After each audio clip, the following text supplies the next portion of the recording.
Bihari.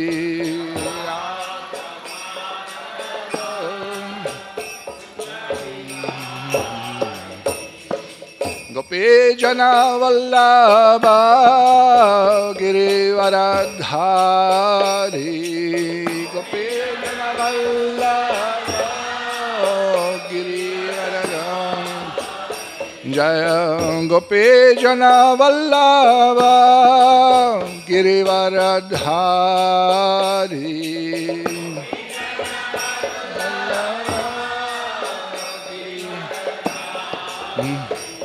Jaya Radha Madhava Kunja Bihari. Jaya Radha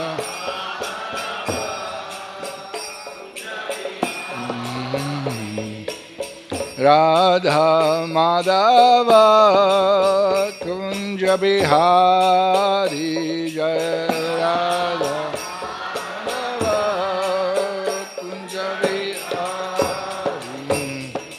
Gopi Jana Vallabha Girivaradhari.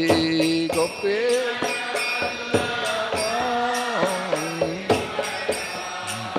Jaya Gopi Jana Vallabha Girivaradhari. Gopi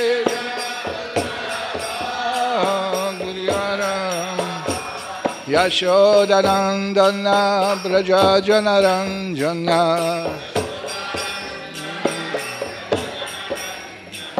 Yashodanandana Braja Janaranjana. Yamuna Tera Vanachari.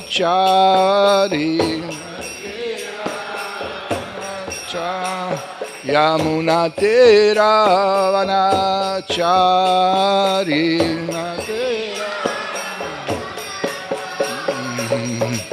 Radha Madhava Kunja Bihari. Jaya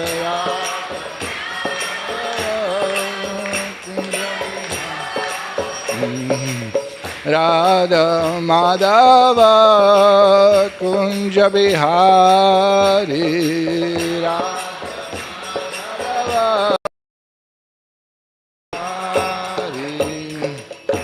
Javan Vishnupad Paramahansa Parivrajaka Shatra Shatra Shri Srimad Shilayasi Bhaktivedanta Swami Srila Prabhupada Ki Jai. Grantaraj Srimad Bhagavatam Ki Jai. Gaur Premanande Hari Hari Vo. Namo Vishnupadaya Krishna Prestha Bhutale Srimati Bhakti Vikasa Swami Niti Namine. Namo Vishnupadaya Krishna Prestha Bhutale Srimati Bhakti Vedanta Swami Niti Namine. Namaste Saraswate Deve Gauravani Pracharine Nirvishesh Shunyavadi Paschatya Deshatarine. Jai Sri Krishna Chaitanya Prabhu Nityananda Shri Advaita Gadadhar Shivasadi Gaur Bhaktarinda. Hare Krishna Krishna Krishna Hare Hare Hare Rama, Rama Rama, Hare Hare. We request all the devotees from that side, if we can come a little closer. There's plenty of space here, please. Huh? Hare Krishna. இந்த பக்கம் இருக்கிற பக்தர்கள்லாம் இப்படி இங்கே முன்னாடி வாங்க. Let's come. இங்கே நிறைய இடம் இருக்கு. பேசுகிறவங்க முன்னாடி உட்கார்ந்தா கவனமாக கேட்கலாம். We expect some more devotees to arrive in the course of time, so please. Hare Krishna. Please repeat. Om Namo Bhagavate Vasudevaya. Om Namo Om Namo Bhagavate Vasudevaya. Om Namo Bhagavate Vasudevaya.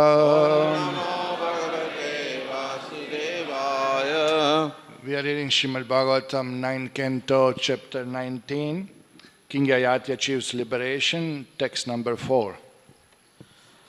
Srimad Bhagavatam, 9வது ஸ்கந்தம், 11வது அத்தியாயம், யயாதி மன்னர் விடுதலை அடைதல், 4வது ஸ்லோகம். Okay, please repeat. Tasyaha udharana upayam bastaha kami vichintayan vyadattha Tirtam udhritya vishana agrena rodasi tasya udaranopayam bastah kami vichintayan Vyadatta tirtam udhritya Vishanagrena rodasi Tasya udaranopayam Bastah kami vichintayan Vyadatta tirtam udhritya Vishanagrena rodhasi Tasya udaranopayam Bastah kami vichintayan Vyadatta tirtam udhritya Vishanagrena rodhasi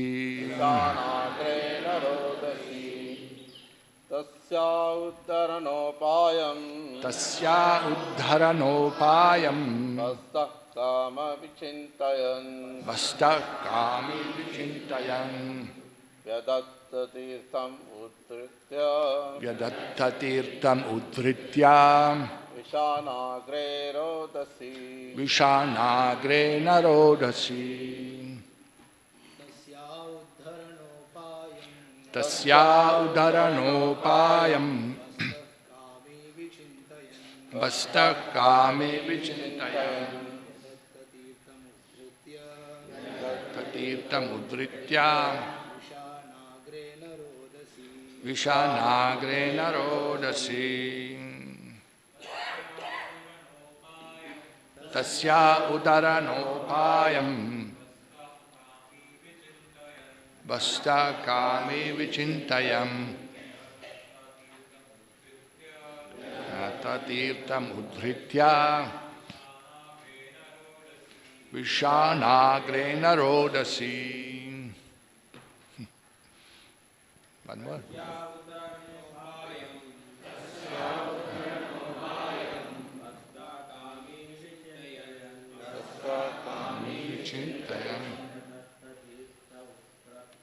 Yadatta tirtam udhritya Vishanagrena rodhasi Tasya udaranopayam Bastah kami vichintayan Vyadatta tirtam udhritya Vishanagrena rodhasi Matajis Tasya udaranopayam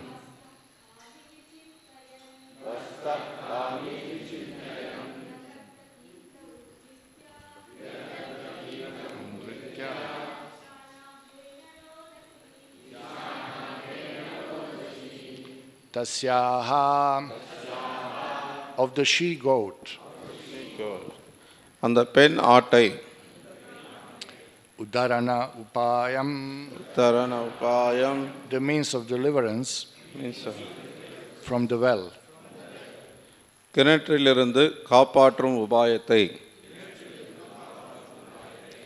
Bastaha பஸ்ஸாக the he goat அந்த ஆண் ஆடு Kami காமி having lusty desire காமை இச்சைகளுடைய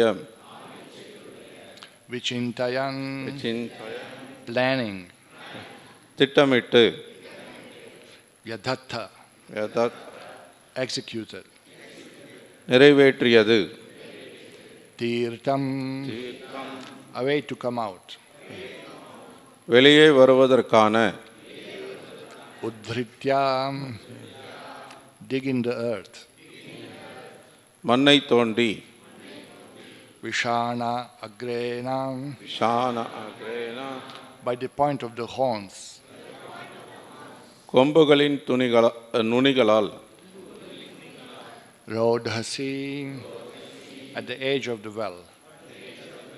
கிணற்றின் விளிம்பில். Translation and purport by His Divine Grace, Srila A.C. Bhaktivedanta Swami Prabhupada, Founder Acharya of ISKCON. Translation. After planning how to get the she-goat out of the well, the lusty he-goat dug up the earth on the well's edge with the point of his horns in such a way that she was able to come out very easily. மொழிபெயர்ப்பும் பொருளுரையும் வழங்கியவர் அகில உலக கிருஷ்ண பக்தி இயக்கத்தின் ஸ்தாபக ஆச்சாரியர் தெய்வ திரு பக்தி வேதாந்த சுவாமி ஸ்ரீல பிரபுபாதர். மொழிபெயர்ப்பு. அந்த பெண் ஆட்டை கிணற்றிலிருந்து வெளியேற்றும் உபாயத்தை திட்டமிட்ட பின் அது சுலபமாக வெளியேறும் வகையில் காம இச்சை கொண்ட அந்த ஆண் ஆடு தன் கொம்புகளின் முனைகளால் கிணற்றின் விளிம்பில் மண்ணை தோண்டியது. So just to remind you what we are discussing here is the story of King Yayati and Devayani. இங்கே என்ன நம்ம விவாதிச்சுட்ருக்கோன்றதை நினைவுபடுத்திக்கலாம். முதல்ல இங்கே யயாதி மன்னர் மற்றும் தேவயானியை பற்றிய கதையை கேட்டுட்ருக்கோம். The daughter of Shukracharya and also the daughter of the king with other girlfriends, they were playing in the well. சுக்ராச்சாரியருடைய மகளும் மன்னருடைய மகளும் மற்றவர்களும் சேர்ந்து தண்ணியில் விளையாண்டுட்டு இருக்காங்க. So they were bathing and they removed their clothes, left it on the bank of the lake. அவங்க ஆடைகளை கலற்றி கரையில் வச்சுட்டு அவங்க தண்ணிக்குள்ளே விளையாண்டுட்டு இருக்காங்க. That time Lord Shiva and Parvati passed nearby.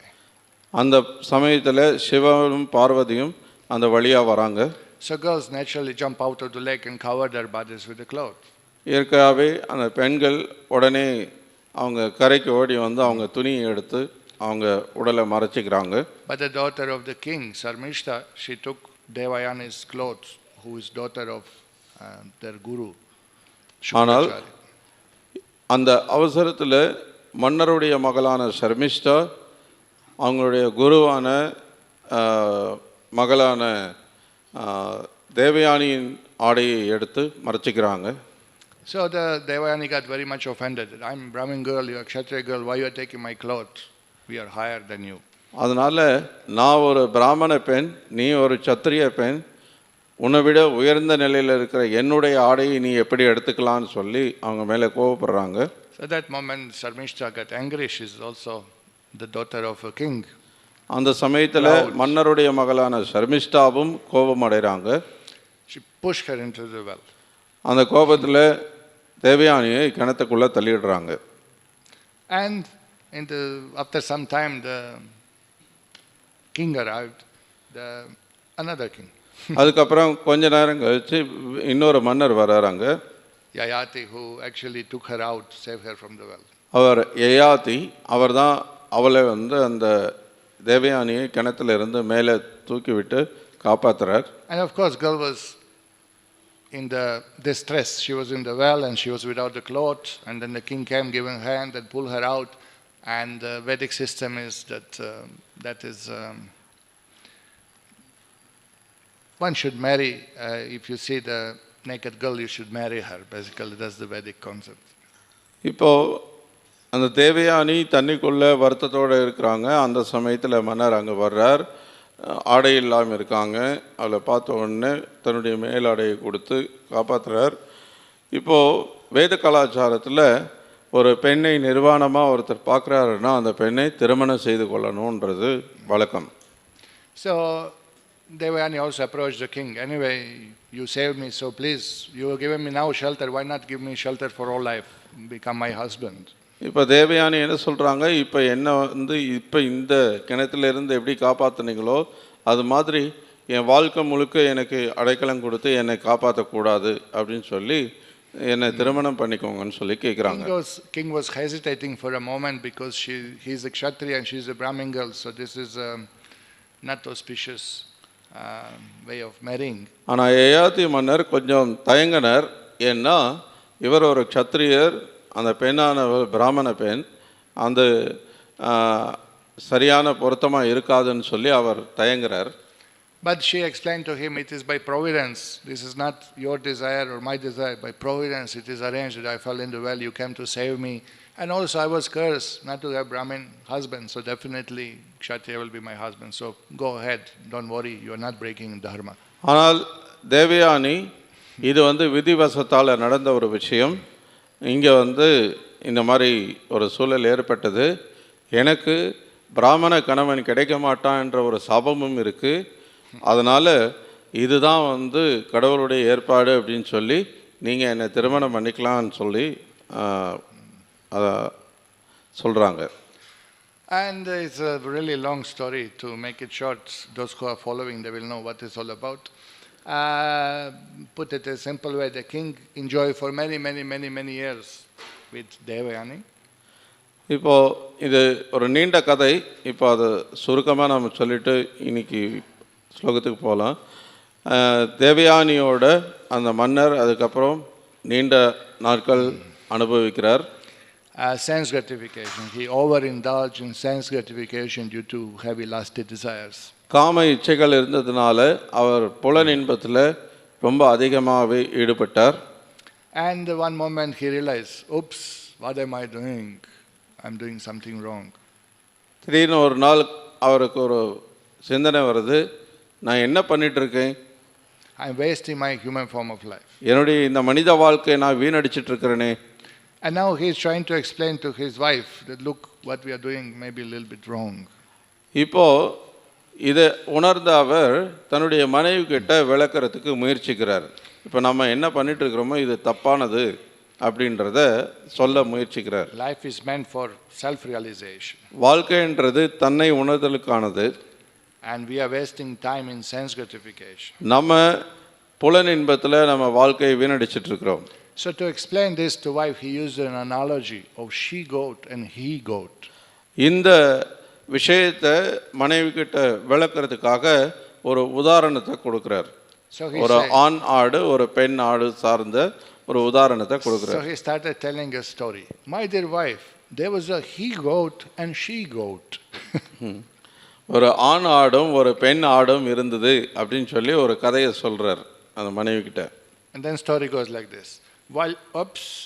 While wandering in the forest, eating to satisfy his senses, he goat by chance approached a well in which he saw a she goat standing helplessly, having fallen into it by the influence of the results of fruitive activities. ஒரு ஆண் ஆடு ஒரு காட்டில் சுற்றிட்டு இருக்கு. அங்கே ஒரு கிணறு இருக்குது. அந்த கிணத்துல ஒரு பெண் ஆடு இருக்குது. அந்த பெண் ஆட்டுக்கு ஆதரவு இல்லாமல் இருக்கிறத கண்டு அந்த ஆட்டுக்கு உதவி பண்ணணும்னு நினைக்குது.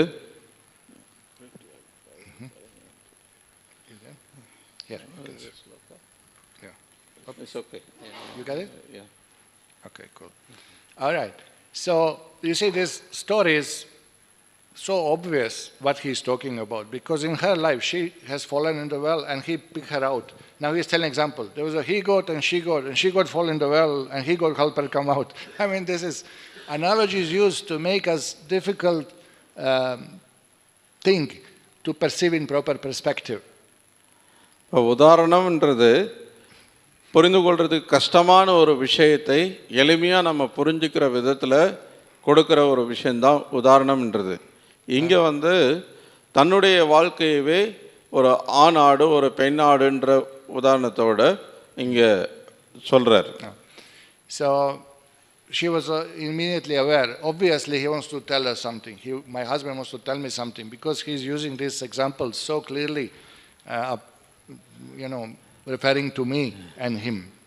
இப்போது ஒரு பெண் ஆடு தண்ணிக்குள்ளே ஆதரவு இல்லாமல் இருக்குது. அந்த ஆட்டை ஒரு ஆண் ஆடு காப்பாற்றுது அப்படின்னு சொல்லும் போதே தேவயானிக்கும் புரிஞ்சிருது, இவர் நம்மளை பற்றி தான் பேசுகிறார், என்கிட்ட ஏதோ சொல்ல வர்றார் அப்படின்றது அவங்களுக்கும் புரியுது. And king continue using that example. இப்போ அந்த உதாரணத்தை தொடர்ந்து விளக்குறார் ஏயாத்தி மன்னர். After planning how to get the she goat out of the well, the lusty he goat dug up the earth on the well's edge with the point of his horns in such a way that she was able to come out very easily. இங்கே என்ன சொல்லப்பட்டிருக்கு? அந்த பெண் ஆட்டை கிணற்றிலிருந்து வெளியேற்றும் உபாயத்தை திட்டமிட்ட பெண் அது சுலபமாக வெளியேறும் வகையில் காம இச்சை கொண்ட அந்த ஆண் ஆடு தன் கொம்புகளின் முனைகளால் கிணற்றின் விளிம்பில் மண்ணை தோண்டியது. So it's a little bit funny that he used such an obvious example, no?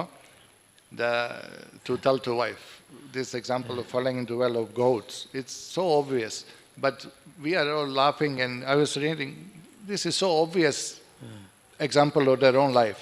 But look, what is not obvious to us? This is example of our life. What Bhagavatam is teaching us, that we should understand. இப்போ இந்த கதையை படிக்கும்போது ஏயாத்திய மன்னர் சொல்கிற இந்த கதை அவங்கள பற்றினதே தான் அப்படின்றது நல்லாவே தெரிஞ்ச ஒரு விஷயமா இருக்குது.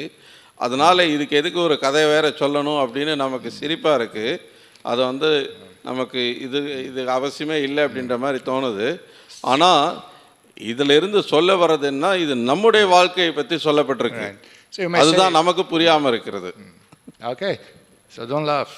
அதனால் இங்கே இதை படிக்கும்போது நமக்கு சிரிப்பு வர்றது நியாயம் இல்லாதது. You may say, but Prabhuji, my wife did not fall in the well. Yes, she did not, but you did. Grihamanda Kupam, you know. ஆனால் நீங்கள் வேணால் சொல்லலாம், இல்லையே என் மனைவி கிணத்துல எல்லாம் அந்த மாதிரி விழலையே அப்படின்னு. ஆனால் நீங்கள் விழுந்திருக்கீங்களே, கிரகமந்த கூப்பம்னு சொல்லப்படுறதே அந்த இரண்டு கிணத்துல தான் விழுந்திருக்கோம் நம்ம. We all came from spiritual world into this well of material world. All are swimming in the well, so don't worry. We are all நம்ம எல்லாருமே analogy is appropriate. நம்ம எல்லாருமே ஆன்மீக உலகத்தில் இருந்து இந்த பௌதிக உலகன்ற இந்த கிணத்துல மிதந்துகிட்டு இருக்கோம், தவிச்சிட்டு இருக்கோம். இந்த உதாரணம் நமக்கு ரொம்பவே பொருத்தமானது தான். Yeah. So okay. So that is what now husband is preaching to the wife about the world using analogy of goats. இந்த ஆடுகளை பற்றின உதாரணத்தை கொண்டு கணவன் மனைவி கிட்ட பிரச்சாரம் பண்ணிட்டு இருக்கிறார். Here we go to see Prabhupada's purport. இங்கே பிரபுபாதுடைய பொருளுரை கவனிங்க. Now look at this explanation of Acharyas. Attraction for women is the impetus for economic development, housing and many other things meant for living comfortably in this material world. ஆச்சாரியர் விளக்கத்தை பாருங்க. பெண்ணிடம் உள்ள கவர்ச்சி தான் பொருளாதார முன்னேற்றத்திற்கும் வீடு கட்டுவதற்கும் இந்த உலகில் வசதியுடன் வாழ்வதற்கான உள்ள மற்றும் பல விஷயங்களுக்கும் உந்தும் சக்தியாக உள்ளது. Amazing statement, no? So profound. என்ன ஒரு அற்புதமான ஒரு பொருத்தமான ஒரு கூற்று பாருங்க. Attraction to woman is impetus for economic development.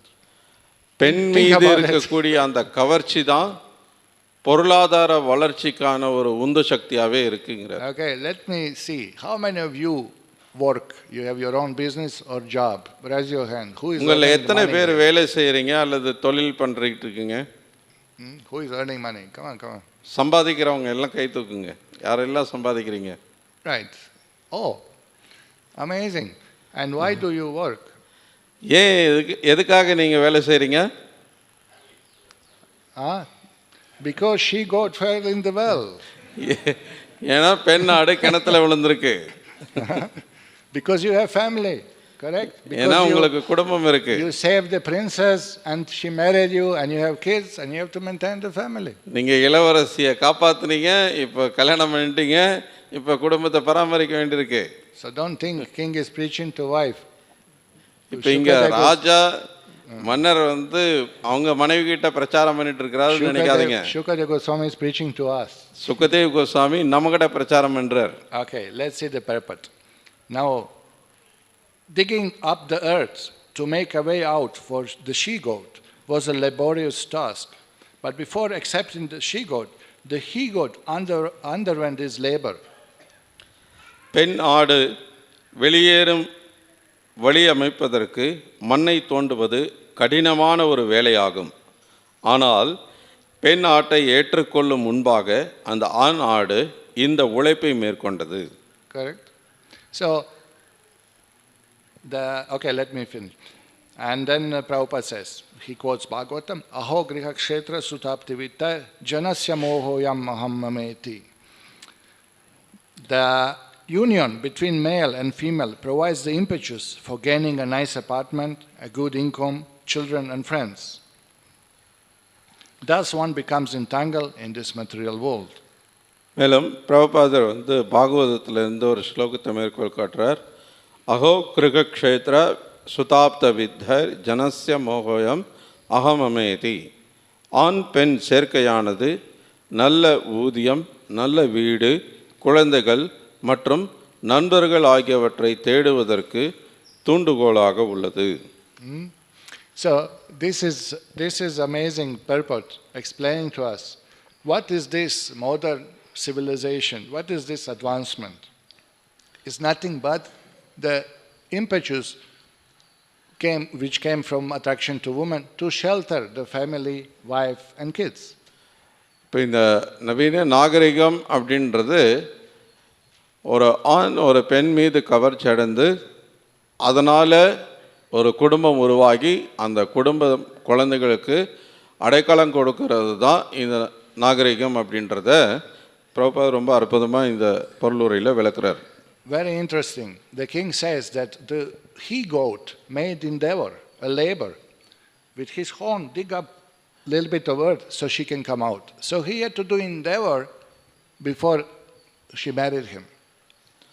இப்போது இங்கே என்ன சொல்லப்பட்டிருக்கு, ஏஆதி மன்னர் என்ன சொல்கிறார், அந்த ஆண் ஆடு தன் கொம்புகளால் அந்த பெண் ஆடு வெளியேறுவதற்கு வழி செஞ்சு கொடுக்குது, அது கடினமாக உழைக்குது. So a boy came, one day boy came to his father and say, my dear Pitaji, I want to get married. ஒரு இளைஞன் தன்னுடைய தந்தைக்கிட்ட வந்து, அப்பா நான் திருமணம் பண்ணிக்க விரும்புகிறேன்னு கேட்குறான். And he said, so I want to discuss about this girl. நான் ஒரு பெண்ணை பற்றி பேச விரும்புகிறேன். So father say, my dear son, first question is, how you going to maintain your family? இப்போ அப்பா கேட்குறார், சரிப்பா நீ வந்து திருமணம் பண்ணிக்கிறேன்னு ஆசைப்படுற, ஆனால் குடும்பத்தை எப்படி பராமரிக்க போகிற? What is the work that you are going to do to earn money to support wife? Because wife needs a house and the children and the school and the car and the food and the cloth and the jewelry and the silk sarees and so many things. இப்போ நீ திருமணம் பண்ணிக்கிறேன்னா மனைவிக்கு தேவையான உடைகள் வாங்கணும், வீடு வேணும், குழந்தைகள் வரும், அவங்களுக்கு நீங்கள் சம்பாதிச்சாதான் வந்து அவங்களுக்கு நகை வாங்க முடியும், வீடு கட்ட முடியும், எல்லாத்தையும் செய்ய முடியும். அப்படி இருக்கும்போது நீ எப்படி இதெல்லாம் செய்ய போகிற? So this is the discussion about marriage. It's not discussion about girl. It's discussion how you're going to maintain, how you're going to provide. இப்போ அவங்களுக்குள்ளே நடக்கிற அந்த விவாதம் என்னென்னா, திருமணம்னா எப்படி அந்த குடும்பத்தை பராமரிக்க போகிறோன்றது, அந்த பெண்ணை பற்றி இங்கே அவங்க பேசலை.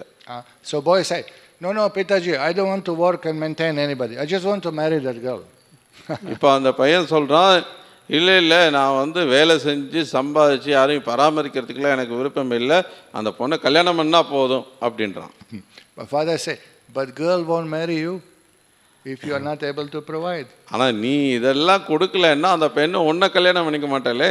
You may see all hearts and pluses in the air, but she is very practical. Can you maintain? Where is the money? நீ வந்து அந்த பெண்ணோட நம்ம காதல் பண்ணலாம், அப்படி இருக்கலாம், இப்படி இருக்கலாம்னு கனவு கண்டுட்டு இருக்கலாம்.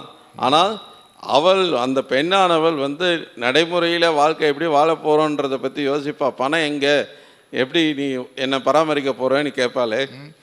So you see, this he-goat had to do some labor. So man does all endeavor because of this attraction to woman, because to shelter the family. இப்போ அதுக்காக இப்போ இந்த ஆண் ஆடு எப்படி வந்து கடினமாக உழைக்குதோ அந்த மாதிரி ஒரு ஆணானவன் வேலை செஞ்சு சம்பாதிக்க வேண்டியிருக்கு, அதுக்காக அவன் உழைக்க வேண்டியிருக்கு, அந்த பெண் மீது கவர்ச்சி ஏற்படணுன்றதுக்காக. If you climb up to the Yerkot foothills, actually on the hill, on the top you climb up, and from up you see the city of Salem. What do you see actually? இப்போது நீங்கள் ஏற்காடு மலை இருக்குது, கீழே இருந்து மேலே ஏறி போனீங்கன்னா மேலேருந்து அப்படி பார்க்கும்போது என்ன உங்களுக்கு தெரியும்? What would you see? என்ன உங்களுக்கு தெரியும்? What means city of Salem? Salem நகரம்ன்றது என்ன? Houses. வீடுகள் இருக்கு. House, house, house, house, house, house, house, house. Double house, triple house, single house, no house, little house, apartment house.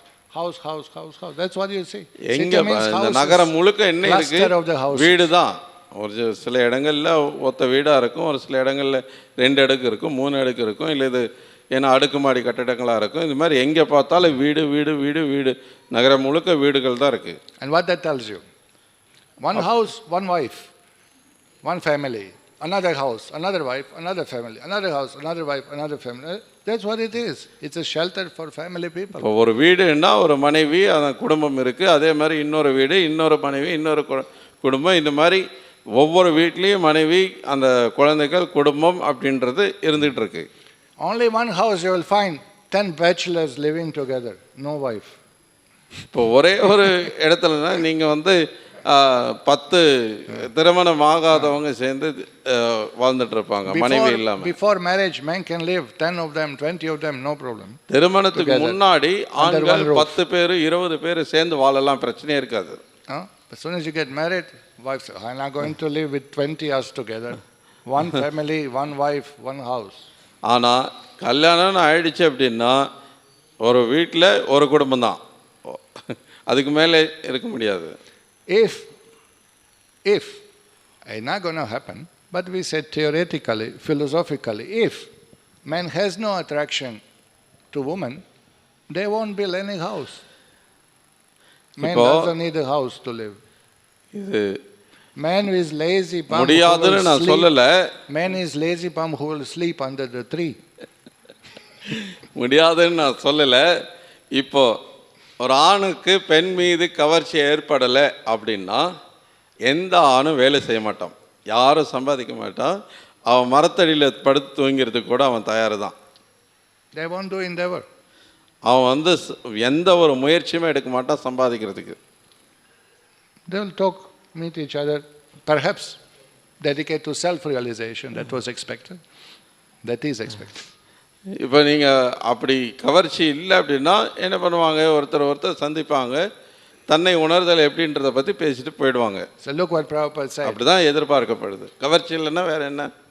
So much truth in this statement. Attraction for women is impetus for economic development, housing, and many other things meant for living comfortably. All the endeavor, all the civilization, all the big skyscrapers, all the LED lights, all the glamour of material world is just meant because man is attracted to woman and he wants to marry her, he wants to enjoy with her, he wants to provide for her, so she will agree to satisfy his desires, and he is engaged in tremendous labor for that cause. இந்த கூற்று பாருங்க, எவ்வளோ ஒரு பொருத்தமான ஒரு கருத்தை இங்கே சொல்கிறார். பெண்ணிடம் உள்ள கவர்ச்சி தான் பொருளாதார முன்னேற்றம், வீடு, இந்த ஜட உலக வசதியுடன் வாழ்வதற்கென உள்ள மற்றும் பல விஷயங்களுக்கும் உந்து சக்தியாக உள்ளது. அப்படின்னா இப்போ ஒரு பெண்ணோட ஆசைகளை பூர்த்தி பண்ணணும், அவளை பராமரிக்கணும் அப்படின்றதுக்காக தான் ஒரு ஆண் வந்து எல்லா விதமான முயற்சியை எடுத்து அவன் உழைக்கிறான். All the fancy cities, New York, LA, Dubai, no, it's all meant for this. எல்லா பெரிய பெரிய நகரங்கள், லாஸ் ஏஞ்சல்ஸாக இருக்கட்டும், நியூயார்க்காக இருக்கட்டும், துபாயாக இருக்கட்டும், இது மாதிரி பெரிய பெரிய நகரங்கள் எல்லா இடங்களும் ஒரே நோக்கத்துக்காக தான் உருவாக்கப்படுது. All civilization developed up around this attraction between man and woman, woman and man. இவ்வளோ பெரிய ஒரு நாகரிக வளர்ச்சி அப்படின்னு நம்ம பார்க்குறது எல்லாமே இந்த ஒரு விஷயத்தை அடிப்படையாக கொண்டு தான், ஆண் பெண் மீதும் பெண் ஆண் மீதும் கொள்ளக்கூடிய அந்த கவர்ச்சியின் விளைவாக தான் இவ்வளவு பெரிய வளர்ச்சியும் உருவாகுது. The bigger house you see, the bigger attachment it is. இப்போ எந்த அளவுக்கு வீடு பெருசாக இருக்கோ அந்த அளவுக்கு அவங்க அதிக பற்றோடு இருக்காங்கன்னு அர்த்தம். The bigger city you see, you understand, oh, so many people are attracted to each other. இப்போ ஒரு பெரிய நகரம் இருக்குது அப்படின்னா அங்கே மக்கள் நிறைய பேர் ஒருத்தருக்கு ஒருத்தர் கவர்ச்சி அடைஞ்சிட்டு இருக்காங்கன்னு அர்த்தம். So can you call this civilization if the all endeavor, all the skyscrapers, all the jet flights, all the LED lights and advertisements and all the shops, all the bars, all the clubs, all the cinemas, everything is meant to please the she-goat. then where is the advancement? Same thing is done thousands of years ago. இவ்வளவு வீடுகள், விமானங்கள், பெரிய பெரிய இந்த கட்டிடங்கள், எல்லா வளர்ச்சியும், இந்த என்ன விளம்பர பலகைகள், இது எல்லாமே எதுக்காக இருக்குது அப்படின்னா ஒரு பெண் ஆட்டை திருப்திப்படுத்தணுன்ற நோக்கத்துக்காக இருக்குது அப்படின்னு சொன்னோன்னா இதை நாகரிகம்னு சொல்லலாமா? Simply having bigger house doesn't make you more civilized. வெறுமனே பெரிய வீட்டை கட்டிக்கிறதுனால நீங்கள் நாகரிகமானவர்கள் உங்களை அது உருவாக்கிறது இல்லை, நீங்கள் நாகரிகமானவராக ஆகிடுறது இல்லை. More expensive car doesn't make you more civilized. ரொம்ப விலை மதிப்புள்ள கார் வச்சுருக்கீங்கன்றதுக்காக நீங்கள் நாகரிகமானவராக ஆகிடுறது கிடையாது. Living in bigger city doesn't make you more civilized. பெரிய நகரத்தில் வாழ்கிறேன் அதனால் நான் நாகரிகம் அடைஞ்சிட்டேன்னு சொல்லிட முடியாது. You are from where? Oh, I'm from Salem. Salem. நீங்கள் எந்த ஊருங்க? நான் சேலங்க. சேலமா? அது எங்கே இருக்குது அப்படின்னு மாதிரி. And you are from? நீங்கள் எந்த ஊருங்க? Bombay. நான் பாம்பேயில் இருக்கீங்க. Oh, Bombay, yeah. The hell of the city, you know. Bombay அது நரகம்னு சொல்லலாம். You know, you have to 2 hours in traffic jam to go to your job, 2 hours back. Here you can walk around Salem, such a nice city. அங்கே உங்கள் வேலைக்கு போகிறதுக்கும் வேலையிலேருந்து திரும்பி வரத்துக்கும் 2 மணி நேரம் செலவழிக்கணும் பாம்பேன்னா. இங்கே நீங்கள் நடந்தே போயிட்டு நடந்தே வந்துடலாம். Tiny place, tiny room in Bombay, crores and crores worth, you know. சின்னதாக ஒரு அறை இருக்கிற இடத்த நீங்கள் வாங்கணும்னா அங்கே கோடிக்கணக்கில் செலவு பண்ணணும். For one 10 by 10 square feet room, you can buy 1 acre of land in Salem. அங்கே நீங்கள் வந்து 10க்கு 10 அளவு இருக்கிற ஒரு ரூம் வாங்குற காசு இருந்ததுன்னா இங்கே 1 ஏக்கரை நீங்கள் வாங்கலாம். Sorry, 10 acres. 1 ஏக்கர் இல்லை, 10 ஏக்கரை கூட வாங்கலாம். You can every day sleep in another place. தினம் நீங்கள் வெவ்வேறு இடத்துல தூங்கலாம், அவ்வளோ இடம் இருக்குங்க. You can stretch hands and legs and no limit of your size of your land. Bombay, if you stretch hand, you are going through the neighbor's window, you know. இங்கே வந்து நீங்கள் கையை காலை நல்லா விரித்து படுத்து தூங்கலாம், அது எவ்வளோ வேணாம். ஆனால் அங்கே வந்து அப்படி கிடையாது. நீங்கள் கையை காலெல்லாம் விரிச்சிங்கன்னா அது பக்கத்து வீட்டுக்காரங்க இடத்துக்கு போயிடும். But I'm living in Bombay, very prestigious. ஆனால் நான் பாம்பேயில் வசிக்கிறேங்க, ரொம்ப கௌரவமான வாழ்க்கை அப்படின்னு நினைக்கிறாங்க. One professor defined Bombay as the city with the biggest threats in the world. That's one definition of Bombay. ஒரு பேராசிரியர் வந்து பாம்பே நகரத்தை எப்படி வரையறுத்தார் அப்படின்னா, ஒரு பெரிய நகரத்தில் பெரிய பெரிய எலிகள்லாம் வசிச்சுன்னா எப்படி இருக்கும், அதுதாங்க பாம்பே அப்படிங்கிறாரு. Some or other, when somebody tells me I'm from Bombay, I first remember that definition. Oh, the city with the biggest rats.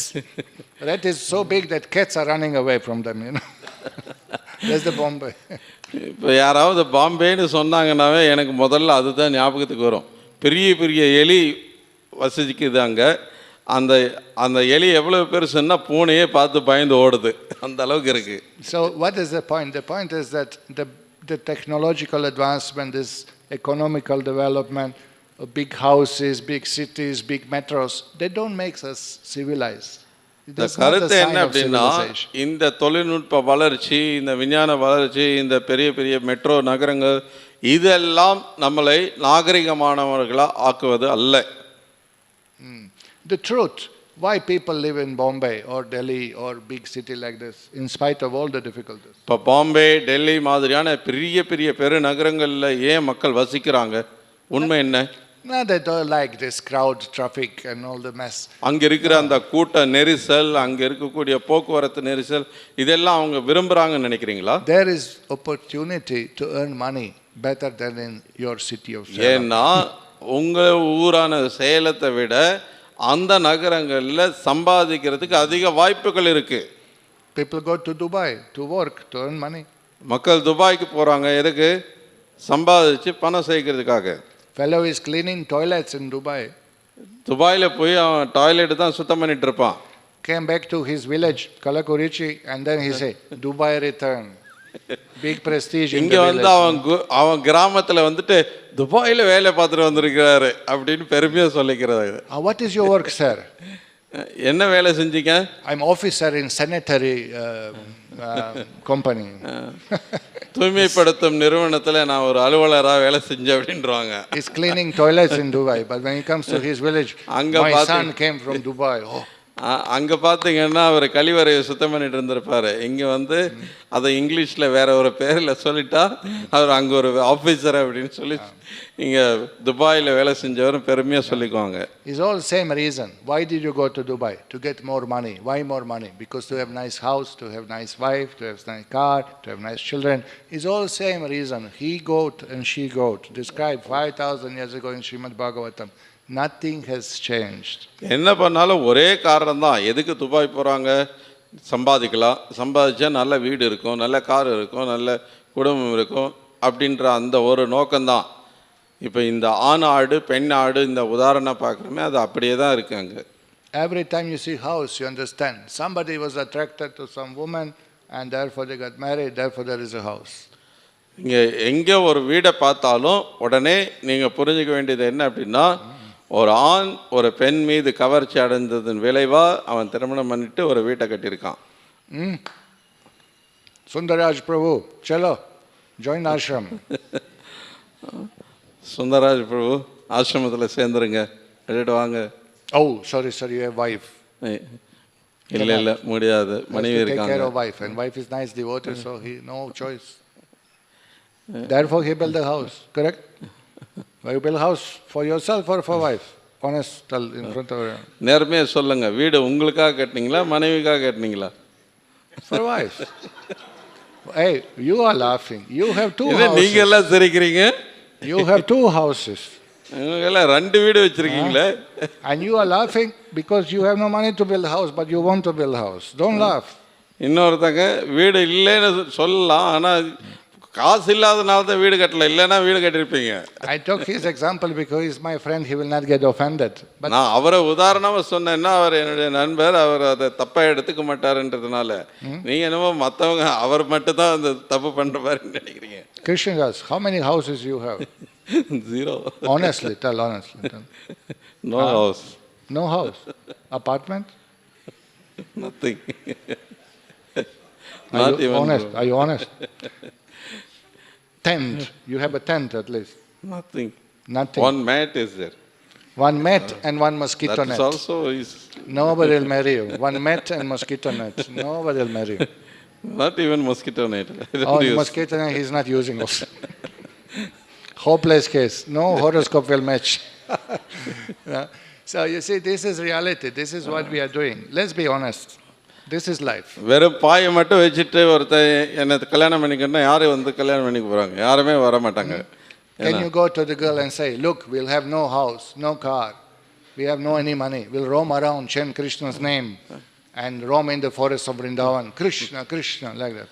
நீங்கள் போய் சொல்லி பாருங்கள், வீடு இல்லை, பணம் இல்லை, நம்ம வந்து அப்படியே போகிற இடத்துலலாம் கிருஷ்ணா கிருஷ்ணா கிருஷ்ண நாமத்தை சொல்லிட்டு விருந்தாவனத்தில் போய் அப்படி சுற்றிட்டு இருப்போம் அப்படின்னு சொல்லி பாருங்கள், எந்த பெண் உங்கள் கூட வருவா? And she may say, yes, yes, just to get married. திருமணம் பண்ணிக்கிறதுக்கு வேணால் அவங்க அப்போ ஆரம்பத்தில் வேணால் அவங்க சொல்லலாம். And first day after marriage will be, all right, now you use your horns and dig the earth. கல்யாணம் ஆன முதல் நாளே என்ன சொல்லுவாங்க? கொம்பை வச்சு குழி தோண்டு அப்படின்றவாங்க. We had one example. One family was like this. I have no money, I have no job. No problem. We live in poverty. We love each other. We have each other. ஒரு உதாரணம் கூட இங்கே நமக்கு தெரிஞ்சவங்க இருக்காங்க. அவங்க வந்து கல்யாணத்துக்கு முன்னாடி அவர் சொன்னார், இந்த மாதிரி எனக்கு வேலை இல்லை, கையில் காசு இல்லை, ரொம்ப கஷ்டம் அப்படின்னு. பரவாயில்ல, நம்ம ஒருத்தர் அன்பு செலுத்தினா போதும் அப்படின்னு சொல்லி திருமணத்துக்கு ஓகே சொல்லிட்டாங்க. I have no money. We'll have to live in mud cottage. I will live under the tree with you. No problem. என்கிட்ட பணம் கிடையாது, நான் ஒரு மண்ணு குடிசையில் தான் வாழ்ந்துட்டுருக்கேன், இங்கே தான் வாழ வேண்டி இருக்கும் அப்படின்னா, பரவாயில்ல, நான் மரத்தடியில் கூட உங்கள் கூட இருக்கேன், உங்களோட இருந்தால் போதும் அப்படின்னாங்க. Soon as Mangala Sutra is tied up around the neck, கழுத்தில் தாலியை கட்டின உடனே she say, all right, husband ji, book tickets for Bombay, we are going. அப்போ கணவர்கிட்ட சொல்கிறாங்க, பாம்பேக்கு டிக்கெட் புக் பண்ணுங்கள், நம்ம அங்கே போகணும் அப்படின்றாங்க. Why we are going to Bombay? எதுக்கு நம்ம பாம்பே போகணும்? You don't want me to live in this small village called Salem. சேலம்ன்ற இந்த கிராமத்தில் போய் நான் வாழ முடியுமா? He shocked completely. First day of marriage, knocked out. Boom. கல்யாணம் ஆன முதல் நாளே அவர் வந்து என்ன நாக் அவுட் பண்ணிட்டாங்க, அவரை அடிச்சு தகர்த்திட்டாங்க, அவரை நம்பவே முடியல. You agreed to live in mud cottage and this. I don't remember any of this. கல்யாணத்துக்கு முன்னாடி எல்லாம் இந்த குடிசையில் தான் வாழ போகிறேன் அப்படின்னு சொன்னதுக்கெல்லாம் ஆமான்னு சொல்லிட்டு இப்போ வந்து பாம்பே போனேன்னா அதெல்லாம் எனக்கு ஞாபகம் இல்லை அப்படின்ட்டாங்க. Now you marry me, now you work for me. இப்போ நீ கல்யாணம் பண்ணிட்ட, எனக்காக நீ வேலை செஞ்சு சம்பாதி. So both of them came to me. Big discussion, big problem now in family. அவங்க ரெண்டு பேரும் என்கிட்ட வந்தாங்க, என்கிட்ட வந்து பெரிய பெரிய டிஸ்கஷன் பண்ணாங்க. Before marriage he didn't want to discuss, only after. கல்யாணத்துக்கு முன்னாடி வந்து பேசுறதுக்கு அவங்க முன் வரல, கல்யாணம் பண்ணதுக்கு அப்புறம் வந்தாங்க. What to do? இப்போ என்ன பண்றது? And she is very clear. Prabhuji, I'm not asking much. I want 500 rupees cash daily in my pocket. He should provide 500 rupees. That's enough for me. அந்த பெண் சொல்றாங்க, எனக்கு ஒரு பிரச்சனையும் இல்லை, தினம் 500 ரூபாய் என் கையில் கொடுத்துட சொல்லிருங்க. What I will do, what I will do. அவர் என்ன வேணா பண்ணட்டும் அப்படின்ட்டாங்க. Whatever. Do whatever you want to do. Give me 500 rupees, otherwise lock the door. இப்போ அந்த அவர் சொல்கிறாரு, நான் எங்கே போவேன், என்கிட்ட நான் எங்கே பணம் கொடுப்பேன் அப்படின்னு அவர் புலம்புறாரு. நீ என்ன வேணா பண்ணு, தினம் 500 ரூபாய் என் கையில் கொடுத்துடணும், நீ இல்லைன்னா வீட்டை பூட்டிடுவேன் அப்படின்றாங்க. Before he was brahmachari in ashram, distributing books, doing many services. அதுக்கு முன்னாடி அவர் ஆசிரமத்தில் பிரம்மச்சாரியாக இருந்தார், புத்தகம் விநியோகம் பண்ணார், நல்ல சேவை பண்ணிட்டு இருந்தார். So one day was heavy rain. ஒரு நாள் ரொம்ப கனமாக மழை பெஞ்சுது. So he came look at me, Prabhuji, so much raining, how can I go book distribution? மழை ஆசிரமத்தில் இருக்கும்போது மழை பெய்கிற அன்னைக்கு, பிரபுஜி நிறைய மழை பெய்யுது, எப்படி நான் புத்தக விநியோகத்துக்கு போகிறது அப்படின்னாரு. So I felt, yeah, he'll get wet. Okay, tomorrow you go, no problem, reach end today, do some other நானும் பார்த்தேன், சரி மலையில் ஏன் அவரை அனுப்பணும் அப்படின்னு சொல்லிட்டு, சரி இன்னைக்கு இருந்து நீங்கள் ஜபம் பண்ணுங்க, படிங்க, நாளைக்கு புக் டிஸ்ட்ரிபியூஷன் போங்க அப்படின்ட்டேன். After marriage, it was raining again. கல்யாணம் ஆனதுக்கு அப்புறமும் மழை பெய்யுது. So he asked his wife, it's raining today, how I will go out, to work. It's very difficult. இப்போ மனைவி கிட்ட கேட்குறாரு, நான் எப்படி வேலைக்கு போகிறது, இப்போ மழை பெய்யுது அப்படின்னு. Just like this, just pointing at the door, get out. அவங்க என்ன பண்ணுறாங்க, அப்படி கதவை பார்த்து அப்படி முதல்ல வெளியில் போங்க அப்படிங்கிறாங்க. The eyebrow was not clear, then the finger was used. இப்போ அது அவருக்கு புரியலன்னா அப்புறம் கையை காட்டுறாங்க, வெளியே போ. We are going in the car and see poor fellow with bag of agarbatti is wet, completely wet to the skin, what do I say? அப்புறம் நாங்கள் வெளியில் போகும்போது பார்க்குறோம், அவர் அந்த ஊதுபத்தி பையை தூக்கிட்டு அப்படியே மலையில் நனைஞ்சிக்கிட்டே போகிறாரு. This is life. இதுதான் வாழ்க்கை. This is how it is. இதுதான் இப்படி தான் நடந்துட்டுருக்கு. Everybody works to earn money to maintain family. எல்லாருமே குடும்பத்தை பராமரிக்கிறதுக்காக தான் வேலை செய்கிறாங்க, அதுக்காக தான் சம்பாதிக்கிறாங்க. If there is no attachment to women, men would not work. Men will not build a house. Man doesn't want the house. Man is lazy bum. They don't want to work. ஒரு பெண் மீது ஆண் கவர்ச்சி அடையலைன்னா அவன் வேலை செய்ய போகிறதில்ல, அவன் சம்பாதிக்க போகிறதில்ல, அவன் ஒரு சோம்பேறியாக மரத்தடியில் கூட படுத்துக்குவான், அவன் வேலை செய்கிறதுக்கு விரும்பாதவன். Mahabharata describes Satya Yuga. மகாபாரதத்தில் சத்தியுகத்தை பற்றி வர்ணிக்கப்பட்டிருக்கு. The Satya Yuga people were very, very much spiritually advanced. சத்தியுகத்தில் மக்கள் ரொம்ப ஆன்மீகமாக முன்னேற்றம் அடைஞ்சவர்களாக இருப்பாங்க. They were all rishis. அவங்க எல்லாமே ரிஷிகளாக இருந்தாங்க. All brahmanas by nature. எல்லாமே இயற்கையாகவே பிராமணர்களாக இருந்தாங்க. All into self-realization. எல்லாருமே தன்னை உணர்தலுக்காக தான் வாழ்ந்தாங்க. They all live in the forest. எல்லாருமே வனத்தில் தான் வாழ்ந்துட்டு இருந்தாங்க. No house was built. வீடுகளே கிடையாது. Equally, man and woman, all were ஆண் பெண் எல்லாருமே வனத்தில் தான் வசிச்சுட்டு இருந்தாங்க. They would eat whatever little fruits, leaves, roots in the forest they found. வனத்தில் என்ன இருக்கோ அந்த பழங்கள், இலைகள், கிழங்கு, இது மாதிரி ஏதாவது என்ன கிடைக்குதோ அதை தான் சாப்பிட்டுட்டு இருப்பாங்க. No ambitious material life, no ambition for material life. பௌதிக வாழ்க்கை முன்னேற்றம் அப்படின்ற அந்த ஒரு ஆசை, அதுக்கான ஒரு உந்துதலே இல்லாமல் இருந்தாங்க. They knew, I'm not this body, I'm spirit soul. ஏன்னா நான் இந்த உடல் அல்ல, ஆத்மா என்ற உணர்தல் அவங்களுக்கு இருந்தது. Anyway, I have to die. எப்படி இருந்தாலும் நான் மரணம் அடைய போகிறேன். Let me focus on the Lord.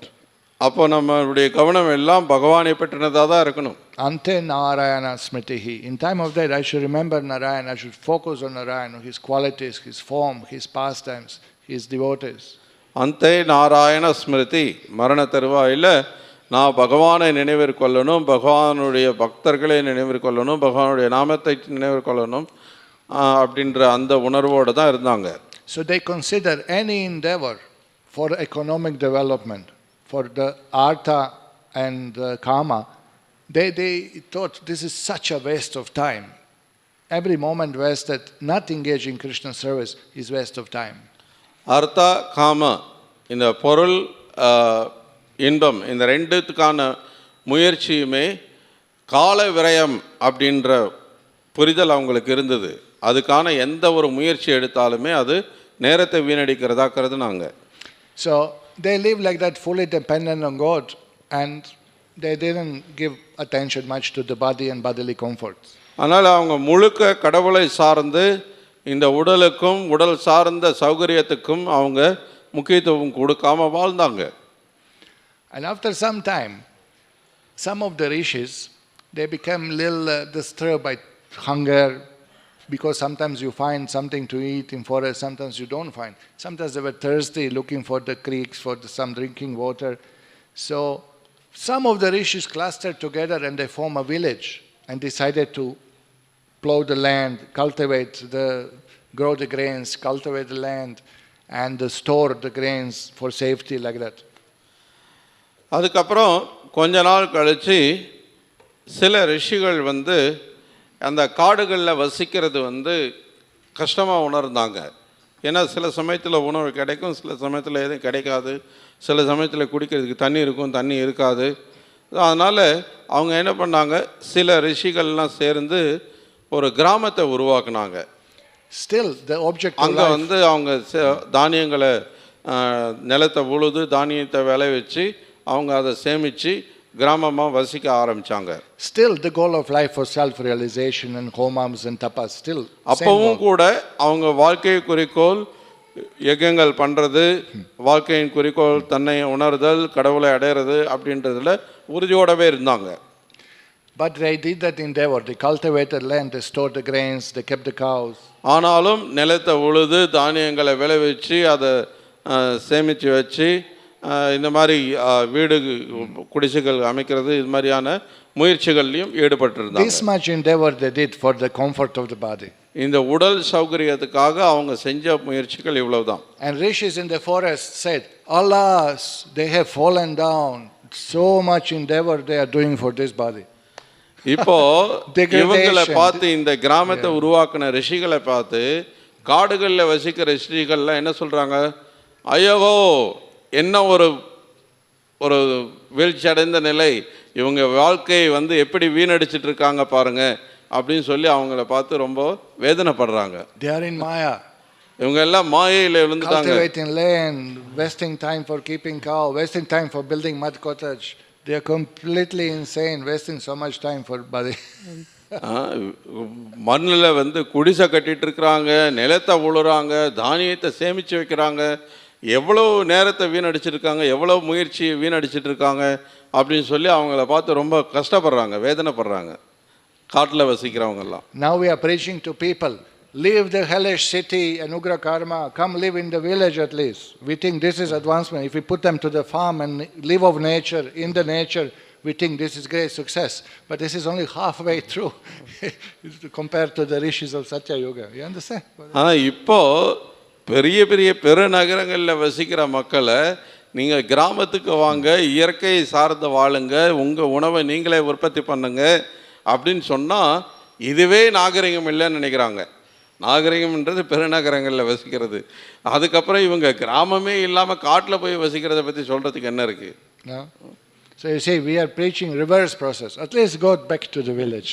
இப்போ நம்ம காட்டில் இருந்து கிராமத்துக்கு வந்ததை வீழ்ச்சி அடைஞ்சதா நினைக்கிறாலும் குறைஞ்சபட்சம் பெரிய நகரங்கள்லேருந்து கிராமத்துக்காவது வர செய்யலாம், கொஞ்சம் திரும்பியாவது ரிவர்ஸ்லையாவது வரலாம், அதுவும் செய்ய மாட்டேங்கிறோம். Okay. Now don't become morose. What to do? I have family, I have to work, I have to maintain. என்ன I have to earn பண்ணுறதுங்க, money. குடும்பம் இருக்குது, வேலை செஞ்சாகணும், சம்பாதிச்சாகணும் அப்படின்னு சொல்லி நீங்கள் வருத்தப்படாதீங்க. Okay, don't cry. We understand. அழாதீங்க, புரியுது. But you must உங்களுடைய நிலை understand, என்னன்றது. that's not the goal of life, only to maintain family, earn money.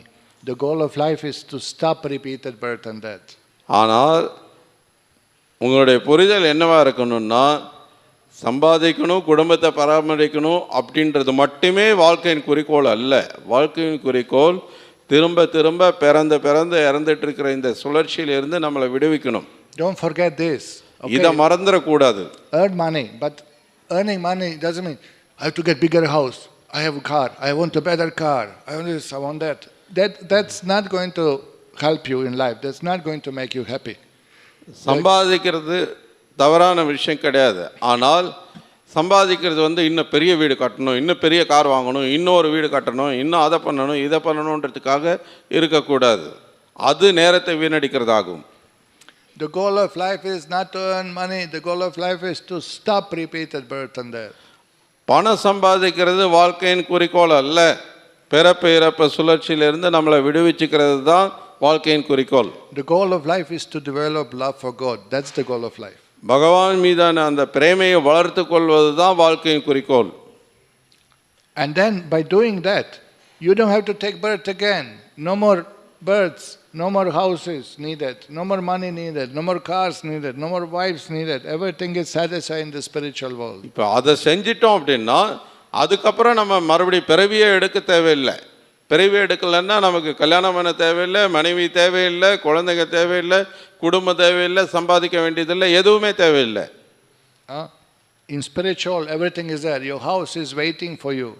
ஆன்மீக உலகத்தில் இது எல்லாமே ஏற்கனவே நமக்கு தயாராக இருக்குது. நமக்கு வீடு அங்கே தயாராக இருக்குது. Even wife is there, but she is devotee of Krishna.